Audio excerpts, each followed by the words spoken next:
Hello, twisted humans. Do you find yourself wanting to know more about the latest murder, conspiracy, cult, or haunting? Then this is the podcast for you. I'm Alicia. And I'm Sierra, and this is Twisted and Uncorked. Sierra's on a different timeline, guys. I didn't hear 3 or 2. I was very confused. So, anyway, this bloopers. is episode 108. Holy shit balls. Of this podcast. And today I am going to tell you a spooky, haunted story about Ghostbusters? Kind of? We'll get there. Haunted is my favorite, so I'm so excited. Do you have a fun fact for me today? Yes. Otters kill for fun. What? I know. This wasn't fun fact. So, I'm pulling this out of my ass because I was not prepared for us to record this episode today. But it's real? Unfortunately. Ooh. Somebody sent me a video of animals that are cute but terrifying, and they were ladybugs, some sort of monkey-like creature that I can't remember the name of, that creates poison in its elbows. Weird side effect. Yeah. And then that otters kill for fun, not just for food. That's sad. And he called them fuzzy little psychopaths, and it made me laugh really hard, but also really sad. And ladybugs are cannibals. There you go. Those are my fun facts. Have you ever seen the TV show PB&J Otter? No. What? Is it a kid's show? Yeah. Is it like a new kid show? Oh, no. It was like our decade. Okay, I'll have to check that out. It's on Disney, I believe. Or maybe it was PBS. But it's called PB&J Otter. And I will admit, I can't find it streaming anywhere. Me and my mom are always trying to find it for my kids and my nephews. But it was an amazing show. It was 3 sibling otters, peanut, butter, I saw a book based on this show. It is I've never seen the show, though. Yeah. Well, if I find it, I'll let you know. And I'm sorry that I've ruined everybody's love of otters. You know what? No one's listening anymore. I've fucked this up. I'm sorry, guys. You've ruined it. Let me redeem But this with my ladybugs fun are fact. Cannibals, so that's kind of Nobody fucked likes up. that either. My fun fact is that the Reader's Digest once used to offer $3,000 to its readers for what we consider listener stories, but what they called 2,500-word chronicles of original experiences in the field of psychic phenomena. What? Guys, I'm sorry, we cannot offer you that, but please send your listener stories. Right. But it had to be, quote-unquote, verified through witness and appropriate documentation. What? But, like, Reader's Digest was like, send us your fucking ghost stories. Well, guys, we can offer you stickers and our love. That's about it. Yes, that's about it. Stickers, our love, and guaranteed that it will be heard by at least 100 people. Great fun fact, though. We're doing things a little weird today, guys. Sierra's doing a little bit of a health shift. Do you want to tell the people? Yeah, Since you will not be drinking with me for the foreseeable future, I will say. This is my last episode of drinking any alcohol. I am drinking the wine that we are using for the sangria today. However, I'm not going to add all the extras because that's just added sugar content for me. And I'm trying to watch my sugar intake right now. I am going to, at least for 2 months, honestly, hopefully more if this takes off. But for at least 2 months, I'm going to be taking some injections to help me reach healthy weight goals and prevent heart disease and diabetes and whatnot. So I am not going to be drinking much. My injections actually start next week, so I am going to finish this bottle of wine because I'm not going to waste it. Yeah, that's alcohol abuse. Right. I'm just not going to add all the extras. But we do have a sangria recipe for everybody else who is drinking, and this is it. It has limoncello, it has fresh raspberries, fresh strawberries, obviously our rosé, a lemon, which is thinly sliced. It kind of sounds like a raspberry lemonade, strawberry raspberry lemonade type rosé. It sounds fucking delicious, and I'm a little sad that I'm not drinking it, but it's fine. You guys enjoy it for me. Tell me what you'll rate it. Exactly. In solidarity, I'm not drinking it with Sierra today. I am just drinking a glass of wine. You know, the content of our show is primarily based on us and the stories that we tell, so this isn't going to change anything. We're just going to shift it slightly and be supportive of our girl. So, yeah. And I still have my quit your whining drink mix, so I will be drinking from an alcohol glass what looks like alcohol wine and what calms me the way wine does. Wine. Right. Well, I can mix it with other things, maybe. We'll see. I'm gonna play with it. I'll make some mocktails and whatnot. We'll continue to keep you guys updated. We know that not all of you guys drink along with us, so again, no part of the show is changing, except I'm just gonna be a little bit of a loser on my own over here, so no, it's all good. I'm very proud of her, and all of you should be as well. But if you're like me, and you're a little bit of a scaredy cat for ghost stories around the campfire, you might want to get those sangrias recipe. Those sangrias ready. There you go. Before we start on our story today, we are going to take a little break to hear from No Fucking Way. Be right back. I am going to tell you a story. In 1989, Jeffrey Stambovsky purchased a big, beautiful home in Nyack, New York for himself, his wife, and his 2-month-old son. It was an old Victorian home that sat on top of a cliff overlooking the Hudson River. He purchased this 5,000 square foot mansion for $650,000, which would be about $1.5 million today.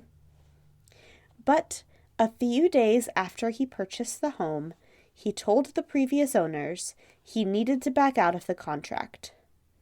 When she refused to allow him to back out, he took her to court over the sale of the house, claiming that the house she sold him was haunted.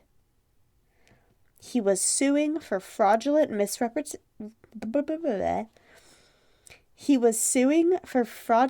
misrepresentation since she did not disclose the severity of the presence of the ghosts.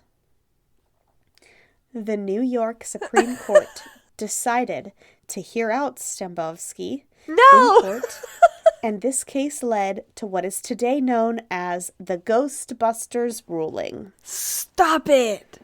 Real fucking life haunted house.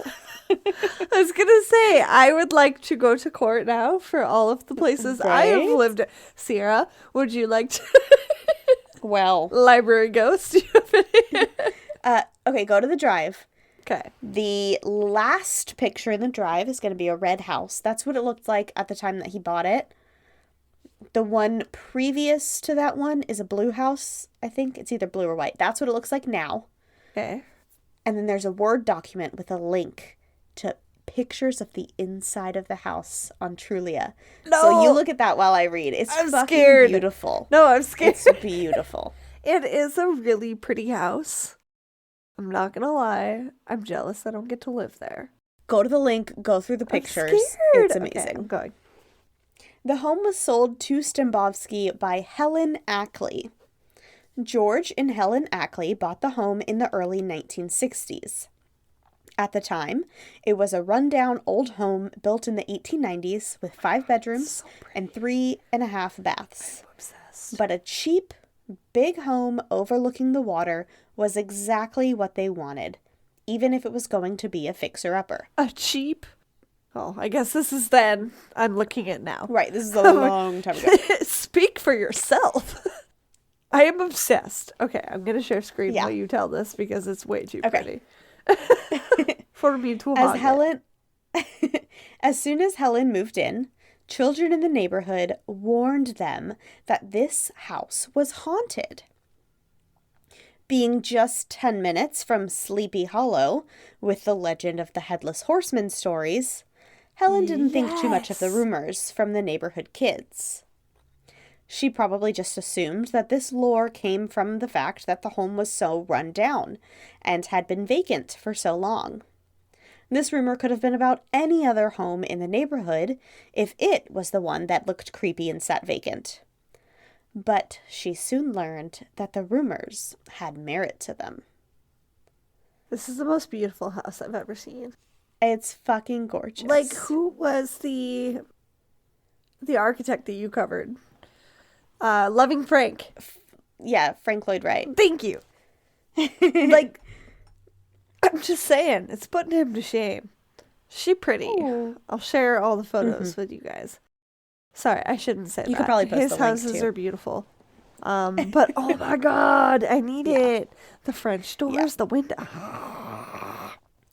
Helen's husband George had moved in first before her while she was getting their old home packed up. And while he lived in this new home alone, he was unsettled and began sleeping with the hall lights on every night, afraid to turn them off. Oh, I forgot this is a haunted story. I no longer want this house. Helen found this weird, but George didn't really want to talk about it. When she finally moved in, he just told her, leave the hall lights on when they slept from now on. Sir. Helen also got weird remarks from the people who were renovating her home. A plumber who was working on the water source at the home once asked her how much longer she was going to be in the home. And she said she'd be there a while so he could take his time. But he told her that his time wasn't what he was worried about. He was finished with the job, but he did not want to leave her home alone because he kept hearing footsteps upstairs and wasn't sure if it would be safe to leave her there alone. Can we talk about the bathtub, though, real quick? The blue soaker tub? Okay, sorry. I'm done. It's blue. It's baby blue, and it's so deep. I want it. Helen said that she planned to be in the home alone a lot in the next few years and assured the plumber she would be just fine. No, she would not. Living in the home for a few months, Helen also noticed the footsteps and the creaks and the strange noises.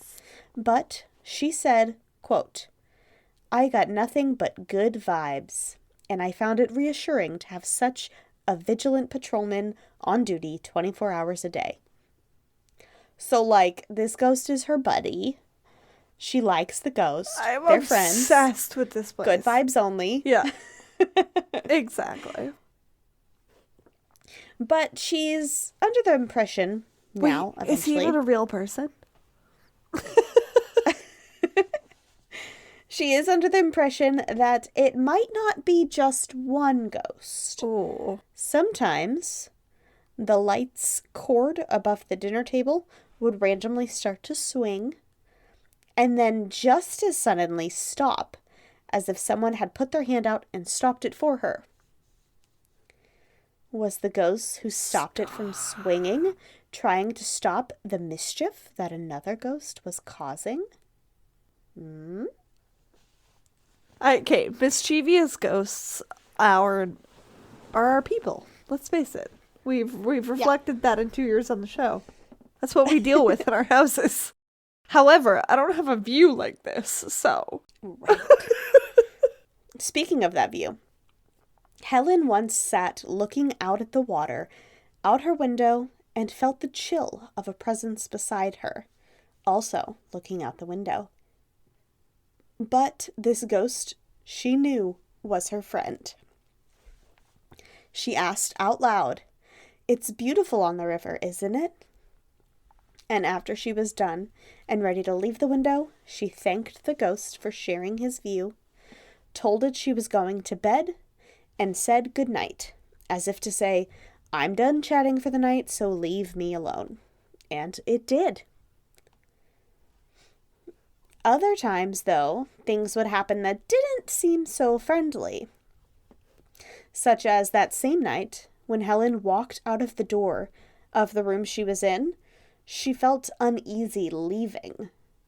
And she sensed that the ghost who followed behind her also felt uneasy entering into the rest of the house. Oh, weird. Sometimes the doors in the home would quickly swing open, or the windows would slide up to an open position. Once, George, her husband, his sandwich disappeared, and he was sure one of his kids stole it. My But sandwich? they and Helen all knew it was a ghost. I mean, there's worse things that a ghost could steal from you. He was pretty fucking upset about it. I got Ross worked all Geller fucking my day. sandwich. This is my sandwich. Yeah. The moist maker. Yeah. Okay. Oh my God, was there a moist maker? And that's the end of it. So Helen's 15-year-old daughter, Cynthia, also had a more spooky encounter with something in the home. Every morning, really early in the morning, her bed would start to shake. No. And if she tried to stay asleep, it would shake even harder. That's so rude. The bed shook until she finally got up, and then it would stop. During the school year, it wasn't a huge deal because the shaking kind of acted like her alarm clock, and she needed to be up getting ready for school anyway. But when it continued while she was on Christmas break, she was upset because she was hoping to sleep in. That's exactly Helen what I told was her daughter. thinking. Rude. Yeah. Helen told her daughter to explain out loud in her room why she wanted to sleep in and that she was on break from school and ask if the shaking could please stop. And then it stopped. Did it stop because the shaking spirit listened or because Helen's friendly ghost forced the noisy one to leave Cynthia alone? Ooh, solid question. I don't know. Because sometimes if you're straightforward and polite with ghosts, they'll fuck off. Yeah. Like, this is not what I need right now. Like, just please continue your business, but don't let me know that you're here. And then they'll do it. Helen's son William once slept in Cynthia's bed and also felt the shaking. And while her other son, George Jr., was home from college, he too got his bed shaken in the morning. Her other daughter, Cara Lee, though, never experienced the shaking bed, but she could always feel the presence of someone watching her from the couch. Disgusting. Helen assumed that once she started renovating her new fixer-upper, the ghosts would get annoyed by the loud sounds and decide to move out. But we know that even though ghosts do get annoyed by renovations, they do the opposite of leave. They stay and make their presence even more known. Fucking make it stop. The presence in the Ackley family home, the presences in the Ackley family home were loud enough and bold enough that even friends and guests noticed it, according to Helen. But she would just speak out loud, asking them to stop slamming the windows or opening the doors for the night, and they would listen until the next night when it would happen again. Like, can you at least do it during the day when I'm not trying to sleep? Yeah. Or when I'm like having a fucking party, you're gonna get the cops called on me for loud noises. Guests who experienced things when Helen wasn't in the room didn't have the pleasure of making them stop like Helen did.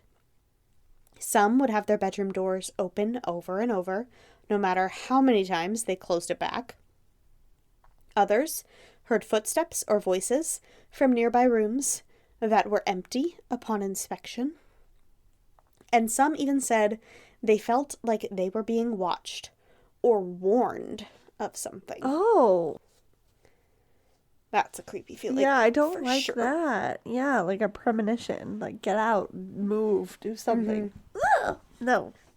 Helen finally saw the ghost, or the friendly one at least. She was home alone, painting, and felt the presence. She began speaking to him about the home and about the renovations, and said that she hopes he would approve. She turned towards the fireplace You saw a picture of the fireplace. No! I love And it now. Don't ruin it. And saw a man sitting there, rocking in a chair, smiling and nodding, before disappearing into nothing. That's a no for me. Helen described the man as this, quote, "He was the most cheerful and solid-looking little person I've ever seen. A cap of white hair framed his round, apple-cheeked face, and there were piercing blue eyes under thick white eyebrows. His light blue suit was immaculate. The cuffs of the short, unbuttoned jacket turned back over ruffles at his wrists. A white, ruffled stock showed at his throat. Below breeches cut to his kneecaps, he wore with hose and shiny black pumps with buckles." So it's like 1800s, End like quote. Pirates of the Caribbean proper look. That's what I'm seeing. After Helen described her encounter meeting her ghost friend to her daughter Cynthia, she learned that Cynthia had seen a ghost too, but it didn't look anything like Helen described. What Cynthia saw, more than once, was a thin, hooded figure, medium height, that seemed to have the shape of a woman. Shortly after this, George finally admitted that he had also seen something strange in the home. Not a whole person, but as he was coming up the stairs, he caught a glimpse of a shoe with a foot in it, walking as if it had a body attached, but it vanished before he could make out the whole spirit. Kind of like So he saw a disembodied foot. Yes, like my library ghost. As soon as you said that, I was like, yeah. Oh, My library ghost did not have shoes on, though. It was fucking straight up toes. rude. That's rude. Unless you It was were adorable, invited. honestly. They were children toes. It's true. I thought it was my kid. Okay. Unless you're invited to take your shoes off in somebody's house, okay? A cousin who was staying with the family claims to have seen a ghost as well, but not the same as any of the others seen so far. This one, the cousin and his wife said, was a man pacing back and forth in the bedroom, wearing Revolutionary period clothing, down to the white powdered wig. So He Pirates of the paced for a Caribbean. minute.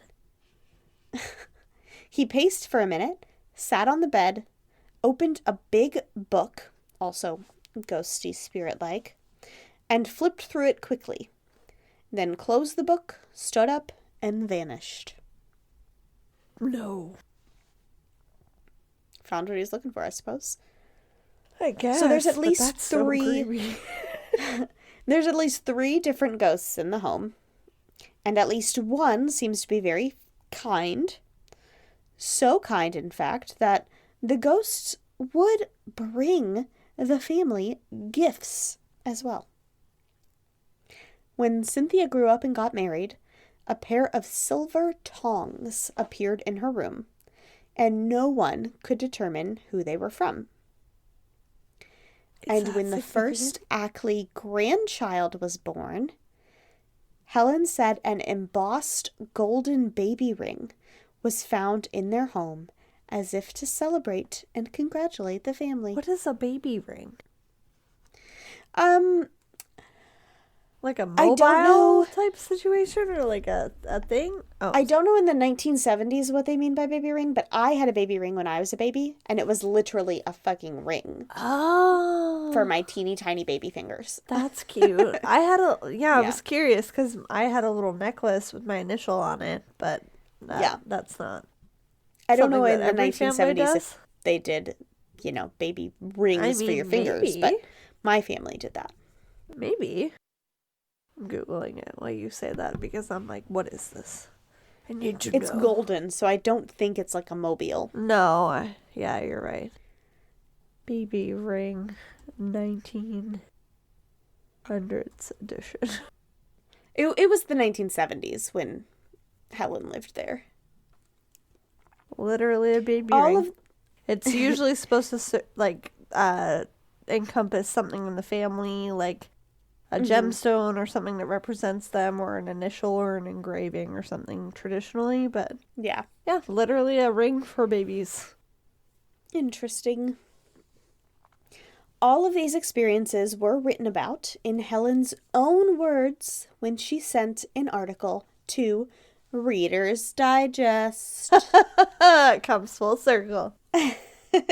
about her haunted home in the mid-1970s. Ew. She also wrote into the newspaper on more than one occasion about the friendly hauntings in her home. And after that, when her home became part of a historic district that provided walking tours, Helen told all the visitors outside that her home was a real haunted house.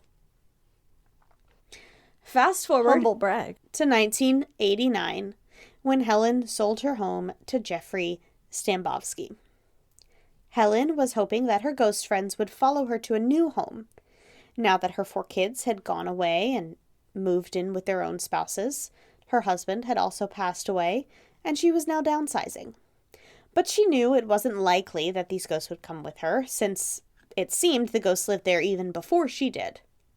She requested that the real estate company that she used tell Stambovsky about the ghosts before he bought the home.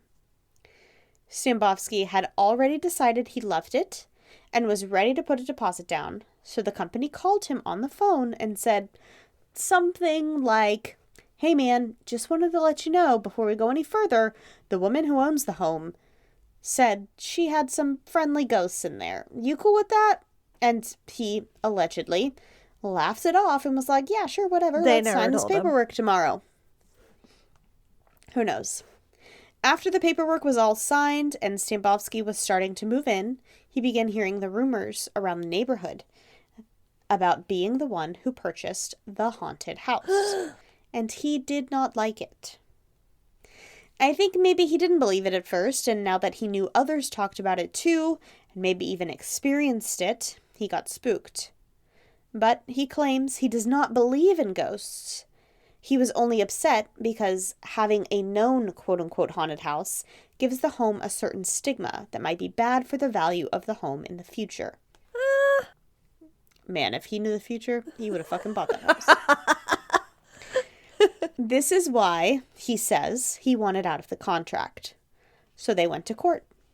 And at first, the court said that there was nothing that Helen did wrong, as it is the buyer's responsibility to research the home and find out if anything bad had happened there. The law is called is caveat. hard to find. This law is called caveat emptor, which is Latin for buyer beware. And it basically states that the seller of a home is not legally required to disclose any information about the home that is not specifically requested. Now, today, in all the other states... No, I'm sorry. Yes. Today, in almost all states, there is a rule called caveat venditor, which means seller beware, and it suggests that the seller must disclose anything that may cause the value of the home to decrease unless it is listed as quote-unquote sold as is.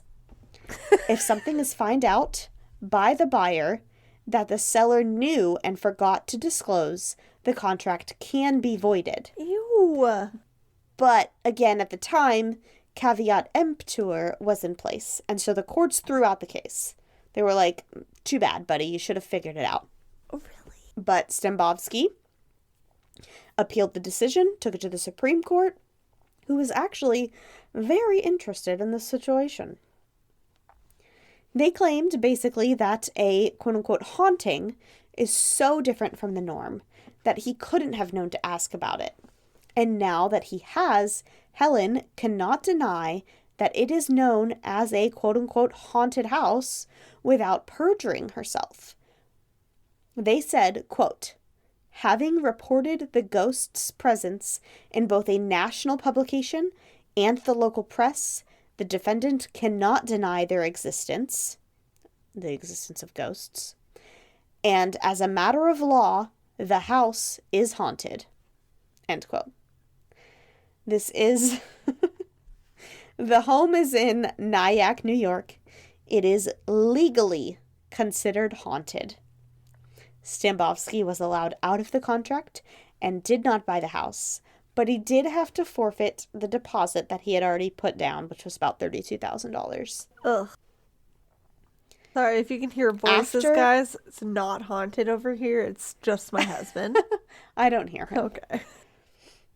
After this case, deemed the Ghostbusters ruling, Helen Ackley and her home got a lot of press, and it became relatively easy for her to sell.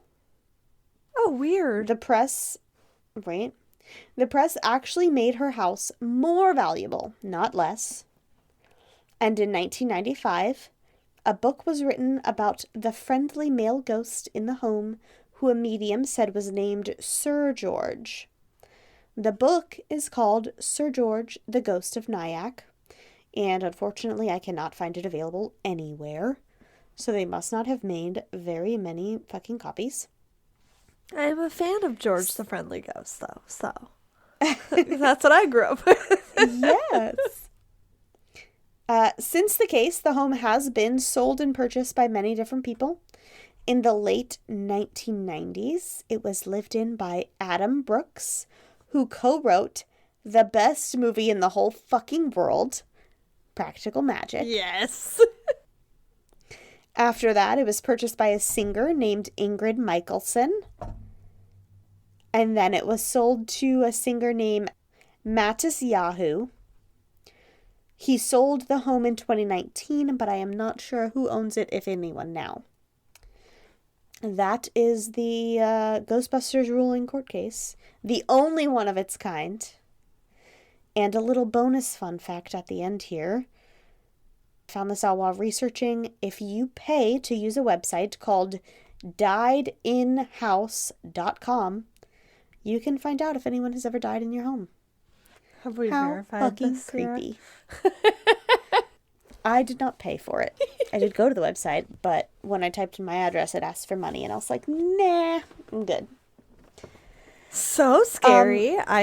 Wait, can yeah. you just say, like, the cross streets? Like, does it have to be the house? I have questions. I'll figure it out, guys. Yeah, I don't know, but I know you can put, it's like a realtor site, because, like I said, the new law is if you know something happened, you have to disclose it. In most states, I think there's only 4 where you do not have to disclose if someone was, like, murdered in your home. One of them is fucking Alabama, of course. Well, like, and people I live could in die, a like terrible George place. the Friendly Ghost, and that not be, like, it'd be the reason your house is probably haunted, but not, like, a bad thing that you, like, an old man dying in his sleep. Like, come on. Right, but the reason I say that is my mother-in-law lived in a house couple, not even really blocks, but like a little ways down from where I live now. Yeah. And in that, it was a townhouse, and the townhouse across the street from her, while she was fucking living there, is this before where she lived now? Like, in between leaving your place and going there? Before where she lived, yeah. She used to live over there, and then she moved here. Okay. So when she lived over there, across the street from her, in the same complex, there was a murder-suicide. No! A guy, it was a domestic violence thing, yeah. A guy, like, tracked down his ex, I guess they had just recently broke up, and killed her and then killed himself in that house. And so I was like, what are they going to do with that place? They're going to tear it down? It's a fucking townhouse. Like, it's in the middle of 2 other houses. Yeah. Who's going to move in there? They don't have to disclose that here. In Alabama, it is not a law that they have to disclose that. In most states, it is, but Alabama is not one of those states. So the person who lives there, if they didn't look it up, they probably don't know that happened. Yeah, and they're like, why the fuck terrifying. do all of my dishes keep going missing? Yeah. I always What think is that this red spirits... stain under the carpets? Oh my god. They always want to let themselves know when they have unfinished business, usually, or like some sort of, I don't know, maybe. Oh, that's interesting. Because there's a house in Victoria, where I grew up, that driving in between my grandma's house and my aunt's house, it's on the hill, it's a yellow house, it's like a farm-style ranch house, and there was 3 girls, and a wife and the husband, and it was like a family massacre situation. And every time I drive past that house, I'm like, who the fuck lives there now? And do they know what happened there? I don't know if it had to be disclosed. I don't know if it was just my creepy ass family that found this information. Yeah. But it's hard to find info. Like, I'm trying to find info on my property right now, and it's not happening. You gotta pay for it. But in most states now in the U.S., if you know it happened, you have to disclose it, or else the seller can the buyer can back out. Like this individual did. Yeah. Ah! So scary. Would you back out? Crazy. If you knew that something like bad happened?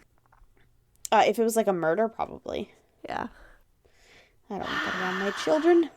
Yeah, that's true, because it's like an energy thing. It's a... Yeah. It can affect everything, including like it's your like mood. the fucking Haunting of Hill House. Amityville Horror. Amityville, yeah. Same thing. Fuck that shit. Ugh. I don't like it. Now I'm curious to know what the fuck happened to my house. But yeah, that was a great story. I'm obsessed. Thanks. I found this story in my Coast to Coast Ghosts book. Ah. It was a really Leslie Rule came in tiny handy. bit. Yeah, it was literally, this is all it said. Haunted as a matter of law. In July 1991, the New York State Supreme Court's Appellate Division declared a Nyack house to be haunted. In the 3-2 decision, they declared the way for the former buyer to recoup their $32,000 down payment. I don't think they actually recouped the down payment. They just got out of the contract. The old riverfront house, with its charming wraparound porch and 3-story tower, was not what the buyers had bargained for. When they found out that they could not live with the home's extra features, they sought legal assistance. As a matter of law, the house is haunted, the state Supreme Court ruled. That's all it said. But I was like, what? I need to Google this. That's cool, though. That's a good story. I think Sir George is definitely a good spirit. Yeah. He was there protecting and helping and maybe keeping the other spirits in line. The female spirit who is hooded, she doesn't sound super good. But with George there, even though he got nervous having to go out and like fucking deal with these shitheads, he was there to help. We see that though, like spirits that are afraid of certain spirits in certain situations. Yeah, I think you're right. Creepy. Love it though. I am obsessed. If I could afford this house, I would buy it in a heartbeat. Fuck yeah.